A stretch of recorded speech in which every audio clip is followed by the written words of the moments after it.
Welcome to part 2 of our 3-part series with Dr. Jay Coakley, putting the spotlight on sports sociology. In this episode, Jay speaks to the difference between social issues and personal troubles, and how it affects our society through sports. He also speaks to the highly professionalized organization of youth sports and how it's hurting our kids. Let me continue on that kind of thread and bring in the work of C. Wright Mills and the sociological imagination, and as well as defining personal troubles versus social issues is one of the key kind of work that people cite from Mills's work. And it sounds like you feel that this is a key social issue. Right. So I wonder if you might talk a little bit about why this is an issue, right? Like, why don't we just have the free market do its thing? And it's already working effectively. It's the spectators, like you said, are out there watching sports. They're the ones paying for all this stuff. They get what they want. If you're going to interfere with it or if you got a problem with it, that's your personal problem.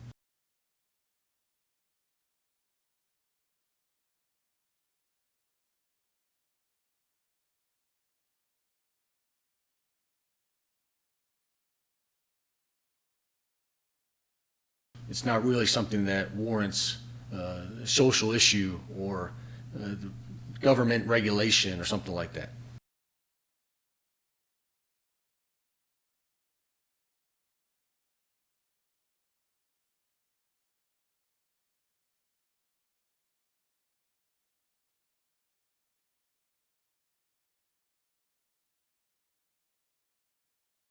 Right, yeah. And in the United States, there is a tendency to see those kinds of problems as personal problems rather than as social issues. So if somebody doesn't have access to participation, then what we need to do is we need a pro athlete develop a little program where they create sport programs in a local community and give some of those kids opportunities.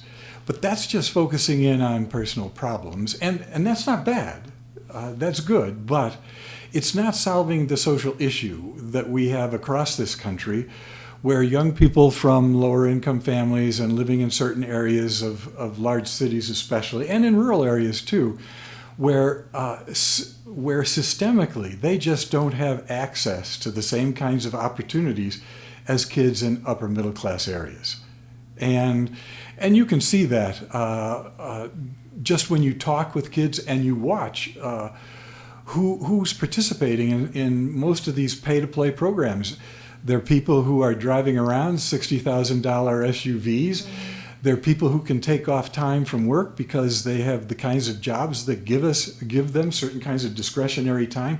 They're not working by the hour, where if they leave, they have to punch out and they have to have a note from their doctor in order to go take their kids to a practice. So we're talking about transportation issues. We're talking about ability to pay fees. We're talking about access to the kinds of equipment that you need in order to participate at the elite kinds of levels that exist in these pay-to-play programs. So what is the answer then? How do we make that change? Well, it's becoming defined as a social issue now because obesity rates have increased over the past 40 years in the United States.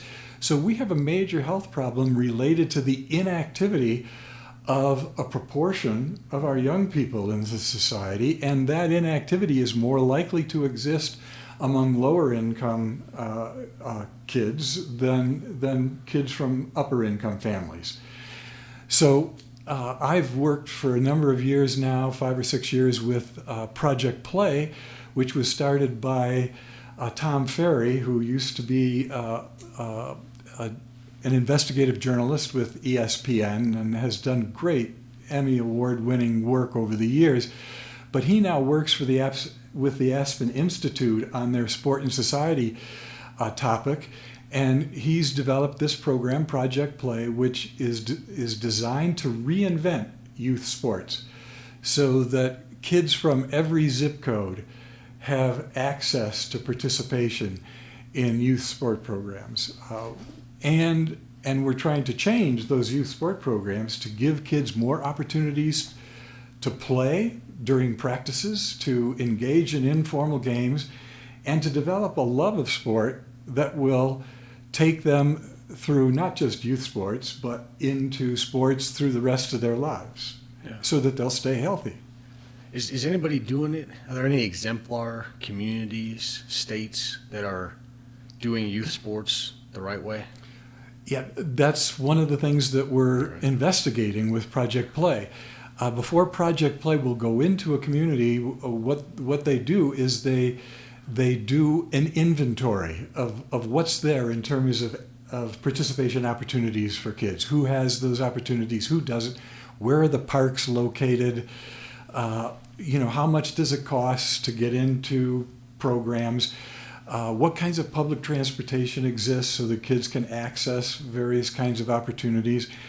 And once the community gets on board and says, we want to make changes here, then what Project Play does is they try to get a number of stakeholders in that community from various institutional spheres, from the business community, educational community, medical community, and so on. And they try to get them together to get on the same page about what we want to do with youth sports, how we want to make them more neighborhood-based, more play-based, more player-centered, and focus more on lifetime participation in physical activities and sports, rather than focusing in on a type of programs that are organized like a pyramid, where kids get knocked out at every level rather than staying in. And so we're focused on things like physical literacy for kids under the age of 13, because with our specialized sport programs right now, kids are becoming physically illiterate, even some of the ones that are playing sports, because they're playing one sport 12 months a year, and they're not getting the full physical development experience in connection with that sport participation.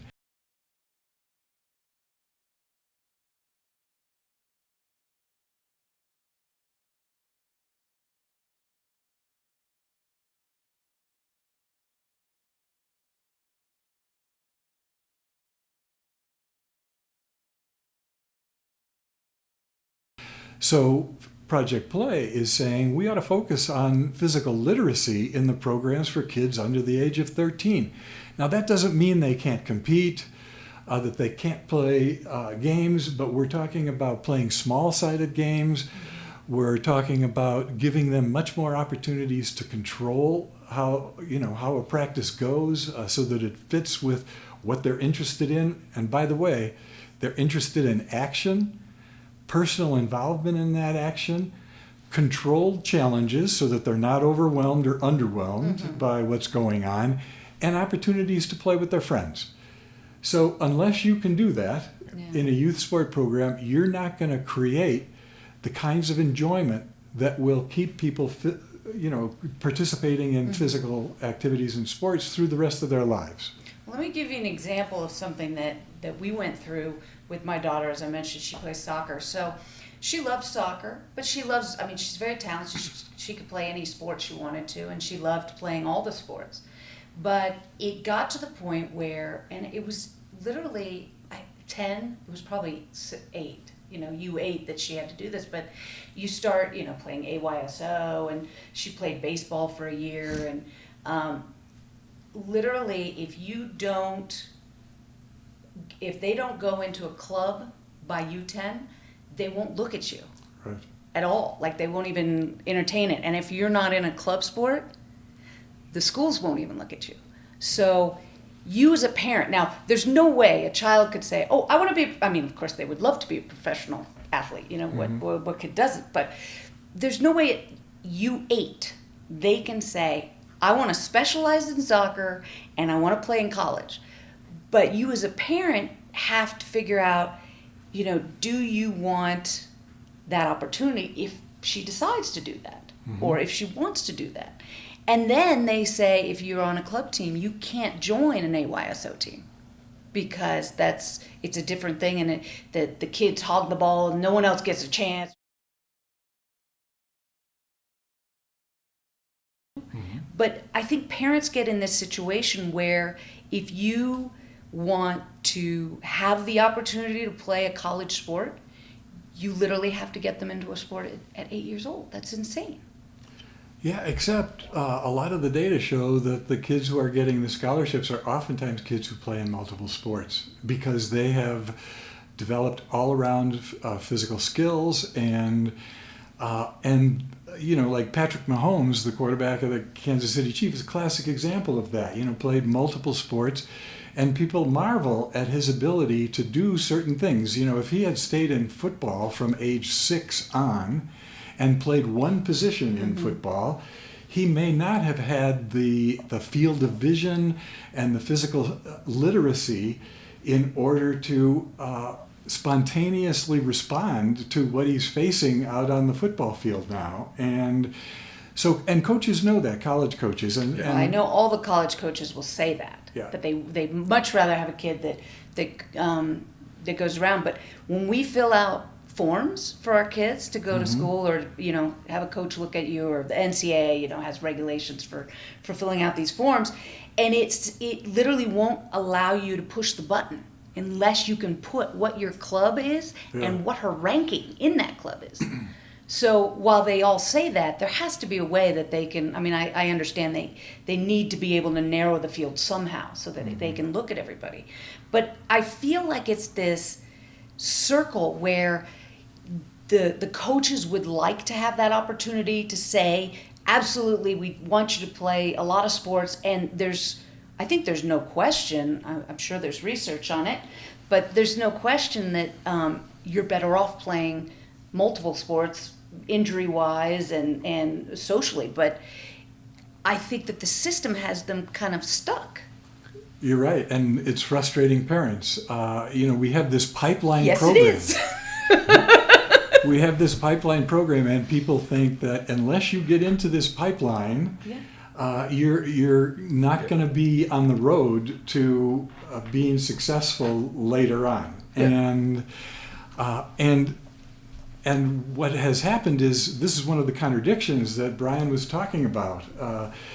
We give lip service to multiple sport participation and the fact that it's valuable, but this organizational structure that we have is a pipeline structure which precludes that kind of experience unless parents are making a concerted attempt, and have the resources, by the way, in order to do that, to get their kids involved in a variety of different sport activities. And now we've got these training programs like Velocity and some other programs that are not sport specific, that are basically physical literacy programs for adolescents. Yep. And for kids who haven't had, even though they've been in organized sport since they're 3 years old, they haven't had a chance to become fully physically literate. And so now you need to spend $80 an hour to make up for all the things that your kids missed out on because they didn't engage in spontaneous play and informal games, which are much more diverse in terms of the kinds of movements the kids engage in, the kinds of muscular development and coordination skills that they develop during their childhood. Let's tie it into, earlier you talked about the commercialization, and I said commodification, the kind of capitalistic approach to youth sports.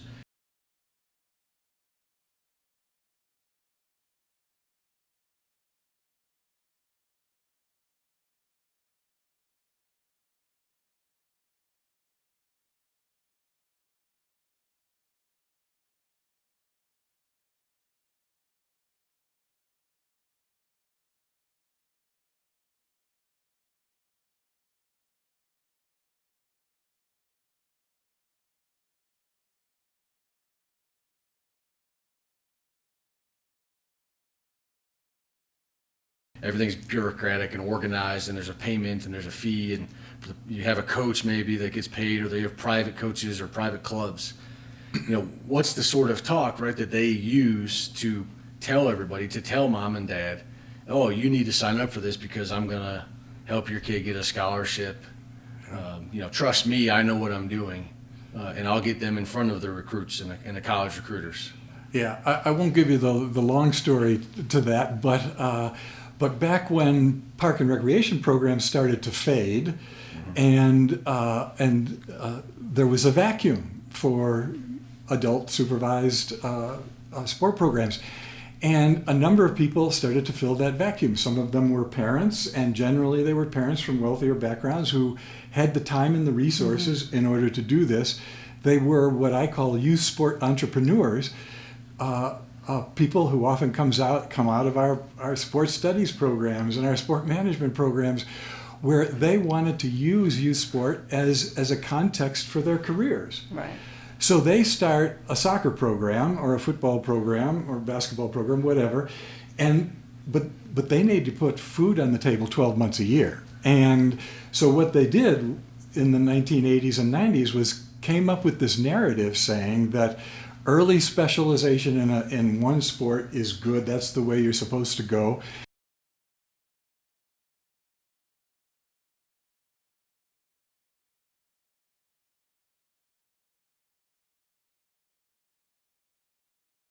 And they did that to keep people in their programs 12 months a year so that they could make a living. Mm-hmm.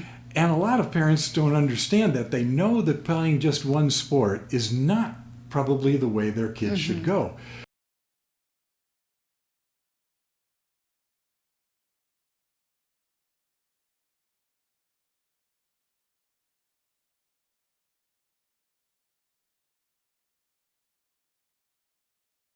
But they don't have the time and energy to get them into other sports, and they don't understand that the system is stacked against them here. It worked for Tiger Woods. It worked for Tiger Woods. And this is one of these kind of, I'd say a logical fallacy, right? That you find one person like that, right? You can bring up Patrick Mahomes, but I'll bring up Tiger Woods. Well, Tiger specialized when he was a baby, and so therefore we should all do that too. And clearly it worked for him. Right. And we don't. Sport-wise, obviously psychosocial emotional development might have been a little bit lacking on that. Maybe, and we don't hear about those kids who end up in halfway houses and drug rehab programs and dropping out of sport, generally because their parents have controlled their life so much that they can't develop the identities they need in order to enter adulthood in some kind of a confident way. And so, that's an interesting point that Brian brings up because, and I'm going to tell you a quick story here. Yeah. When I was 11 years old, I was playing on a Little League team that happened to be pretty good, and we were 2 games away from going to Williamsport. And my parents had been to one Little League game the entire year, and they came to this last game that we lost. And while I was playing, a number of people came up to my parents and said, "You're really lucky to have Jay as a kid."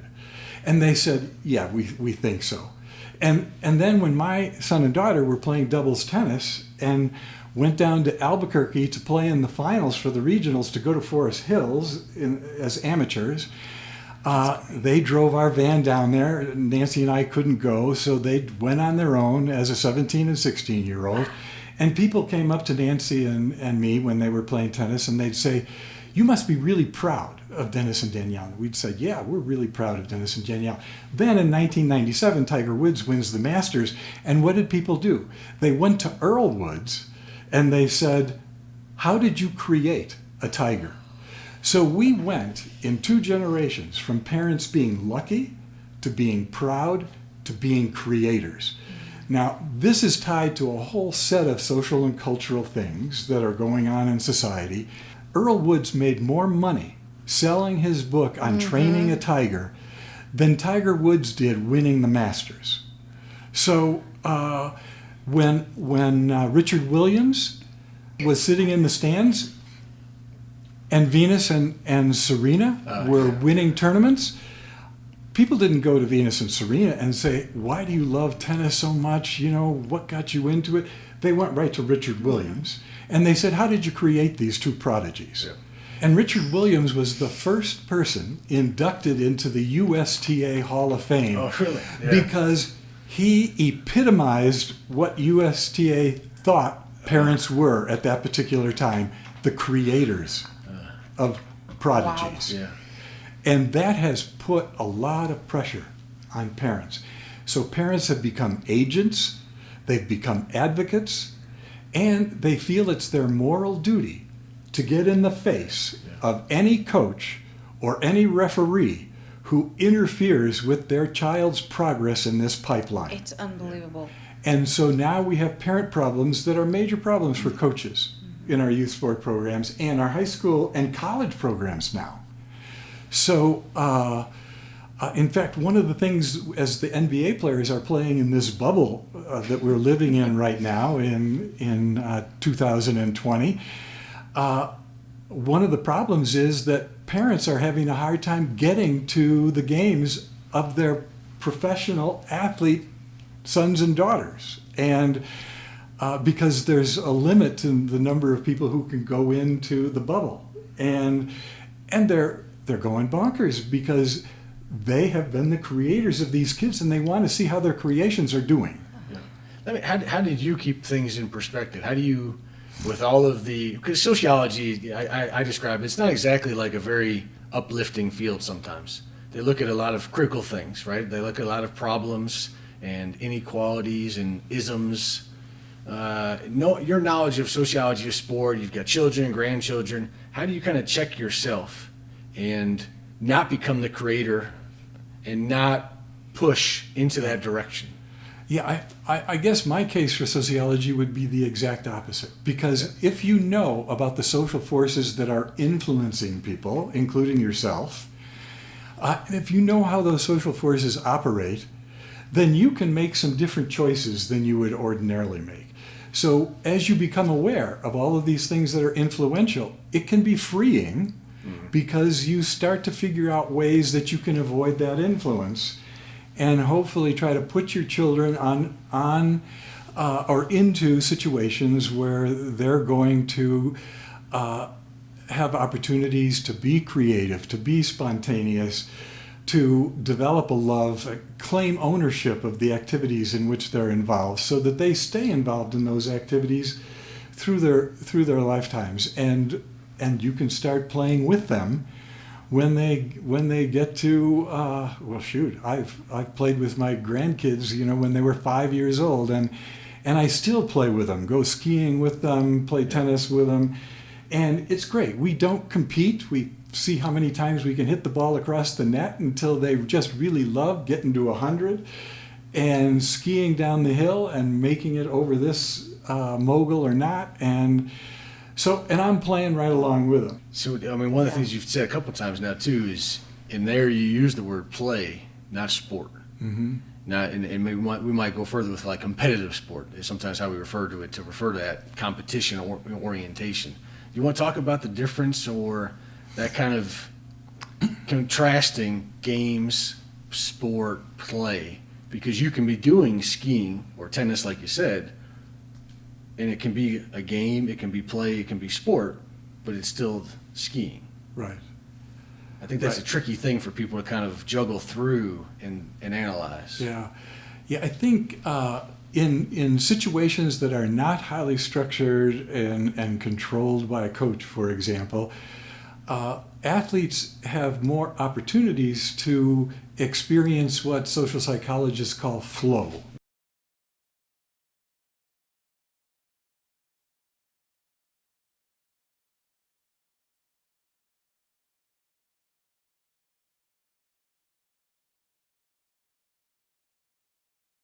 And what that means is that they have an opportunity to get involved in a physical challenge that challenges their abilities, but doesn't overwhelm them. But they have to focus every second of the time on that ski hill or on that tennis ball, and in order to have fun.